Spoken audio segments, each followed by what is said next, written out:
Hello students, welcome to Pharmacy Notes by US. Today we discuss Narcotic and Psychotropic Drug Act 1985 Part 3rd. अब आज अपन बात करेंगे offence and penalties के बारे में, यानी कि जो narcotic drug and psychotropic substance है उसके अंदर अगर वो सारे के सारे नियम्स है जो फॉलो नहीं होते, लाइसेंस नहीं लिया जाता या फिर उसका अवैध तरीके से है जो कि उत्पादन किया जा रहा है या फिर कोई और चीज की जा रही है, तो उन अपराधों पे कौन कौन सी पेनल्टीज या सजा रहेगी, सारे के सारे अपन वन बाय वन आज पढ़ेंगे। सबसे पहले है ऑफेंसेज, जैसे कि in relation to poppy straw, transport, sale, purchase, import, export, poppy straw और फिर प्रिपेयर्ड ओपियम या फिर ओपियम पॉपी, और साथ ही साथ in relation to cannabis plant, transportation, sale, purchase, import and export, यानी कि अगर आप अवैध रूप से ओपियम है या फिर ओपियम पॉपी है या फिर पॉपी स्ट्रॉ है या फिर कैनाबिस प्लांट है उसका इंपोर्ट कर रहे हो, ट्रांसपोर्ट करते हो, सेल करते हो, ये सारी की सारी चीजें हैं, उसके ऊपर कुछ पेनल्टीज बता रखी है सरकार ने। इसमें पेनल्टीज को भी सरकार ने 3 चीजों में डिवाइड कर रखा है कि स्मॉल क्वांटिटी यानी कि वो क्वांटिटी जो कि गवर्नमेंट ने अपनी लिस्टों में बता रखी है उससे कम है। दूसरी है lesser than the commercial quantity but greater than the small quantity, यानी कि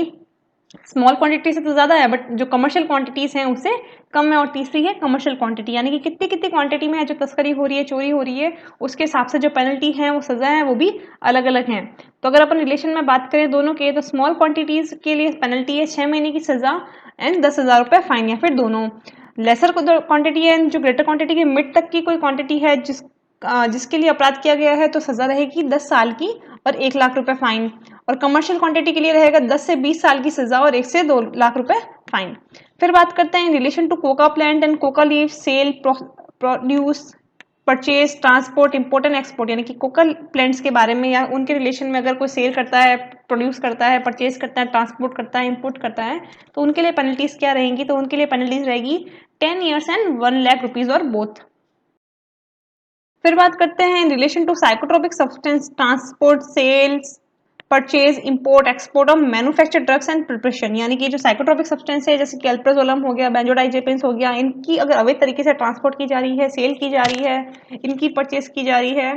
तो इनके लिए भी है जो कि पेनल्टीज हैं। स्मॉल क्वांटिटीज की अगर बात करें तो 6 महीने की सजा या फिर 10,000 रुपए फाइन, या फिर दोनों। Lesser than commercial quantity but greater than smaller quantity है तो 10 साल की सजा और 1 लाख रुपए फाइन, और कमर्शियल क्वांटिटीज के लिए 10 से 20 साल की सजा और 1 से 2 लाख रुपए फाइन।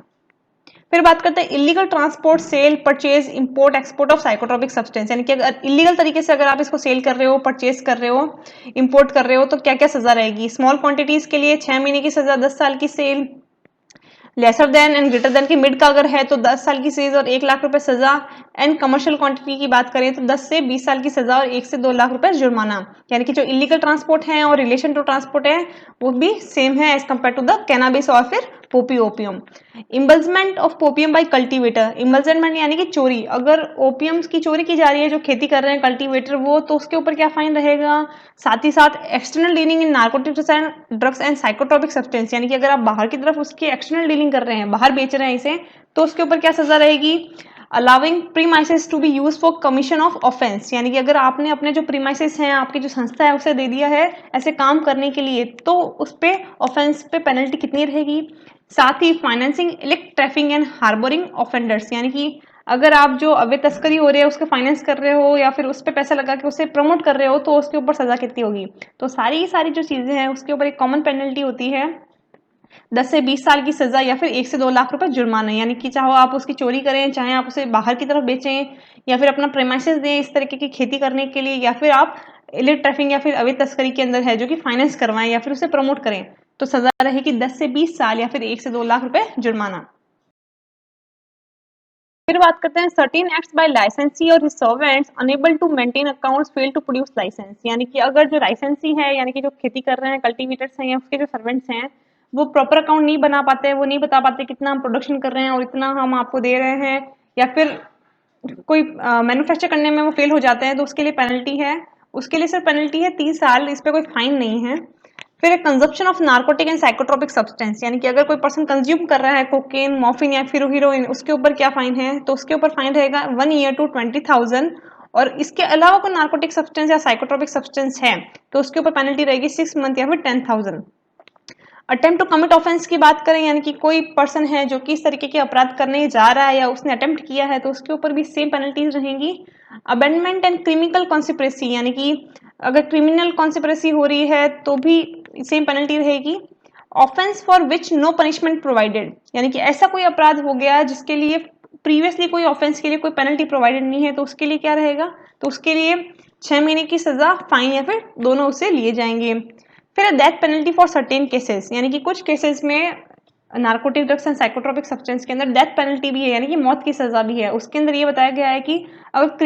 क्रिमिनल कॉन्स्पिरेसी हो या to commit offence under 5, 10 and 14A other and quantity specified under section 13(1)A, यानी कि इसके अंदर कोई अपराध आता है क्रिमिनल कॉन्स्पिरेसी का, तो पेनल्टी डेथ के रूप में भी दी जा सकती है। लास्ट चैप्टर बात करते हैं इसकी procedures for investigation and prosecution, यानी कि क्या प्रोसीजर रहता है इन्वेस्टिगेशन का narcotic drugs and psychotropic substance के अंदर, और कौन कौन लोग हैं जो कि किस तरीके से काम कर सकते हैं। तो सबसे पहले है power to issue warrant and authorisation, यानी कि अगर किसी कमिश्नर को पता है नार्कोटिक्स डिपार्टमेंट वाले को कि यहाँ पे है जो कि अवैध तस्करी हो रही है या फिर यहाँ पे है जो कि ऑफेंस हो रहा है, तो वो है have the power of warrant, यानी कि उसके पास वारंट रिलीज करने का पावर है। और ये जो वारंट है वो रिलीज किया जाता है बाय मेट्रोपोलिटन मजिस्ट्रेट के थ्रू, यानी कि जो मजिस्ट्रेट है वो है जो ये वारंट रिलीज करता है। और सारे के सारे जो पेनल्टीज हैं जो कि चैप्टर 4 में अपन डिस्कस किए थे उसके हिसाब से इस पे पेनल्टीज लगाई जाती है। सेकंड है power to seize and arrest, यानी कि जो अथॉरिटीज हैं उनके पास पावर है उस चीज को सीज करने के लिए या फिर लोगों को अरेस्ट करने के लिए जो कि अवैध तस्करी कर रहे हैं। Power to undertake control delivery, साथ ही साथ जो इन्वेस्टिगेटर्स हैं उनके पास पावर भी है सिस्टम्स को कंट्रोल करने के लिए। Provision of code of criminal procedure 1973 to apply to warrants, arrest, search and seizure, साथ ही साथ उनके पास एक प्रावधान भी है जो कि क्रिमिनल प्रोसीजर है 1917 एक्ट, उसके आधार पे वो वारंट निकाल सकते हैं, अरेस्ट कर सकते हैं, चीज़ों को सर्च कर सकते हैं या फिर सीज कर सकते हैं। Police to take charges of article seize and deliver, साथ ही साथ ये हैव द पावर कि जितने भी उन्होंने आर्टिकल सीज किए हैं जो कि अवैध तस्करी से मिले थे वो पुलिस को दे देना। Power to make rule, they can also make some rules. Power to call in for information, अगर उन्हें कोई भी इन्फॉर्मेशन चाहिए उस पर्टिकुलर फैक्ट्री की जहाँ पे कल्टीवेशन किया जा रहा है या फिर इसको ट्रांसपोर्ट किया जा रहा है, तो उनके पास ये भी पावर है कि वो सारी की सारी इन्फॉर्मेशन है जो कलेक्ट कर सकते हैं। Information as a commission of offence, साथ ही साथ उनके पास ये भी पावर है कि जो भी सारी इन्फॉर्मेशन हैं वो ऑफेंस की कलेक्ट कर सकते हैं। अमेंडमेंट यानी कि अगर बात करें कि जो अपन ने पढ़ा था 1985, उसके बाद इस पर्टिकुलर जो एक्ट है यानी कि narcotic drug and psychotropic substance, उसके अंदर क्या अमेंडमेंट किए गए, क्या चेंजेस किए गए। तो सारी की सारी अपन ने चीज़ें देख ली है कि क्या क्या पेनल्टीज हैं, क्या क्या इन्वेस्टिगेशन के लिए पर्सन रहते हैं, किस तरीके से किया जाता है, डेफिनेशंस क्या हैं। उसके बाद भी लेटेस्ट जो 2014 के अंदर है इसका अमेंडमेंट किया गया, उसके अंदर कुछ मॉडिफिकेशन किए गए जो कि किए गए प्रेसिडेंट प्रणब मुखर्जी के द्वारा 7 मार्च 2014 को, जो कि उन्होंने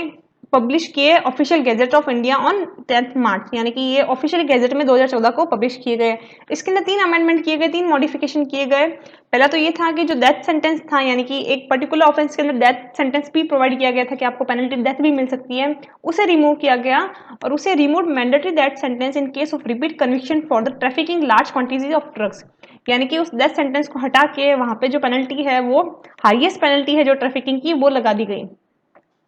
second, the increase the punishment of small quantity offences from maximum 6 month to 1 year imprisonment, यानी कि इस अमेंडमेंट में जो स्मॉल क्वांटिटीज के अंदर जो पनिशमेंट दी जा रही थी 6 महीने की, उसे 6 महीने से 1 साल बढ़ा दी गई।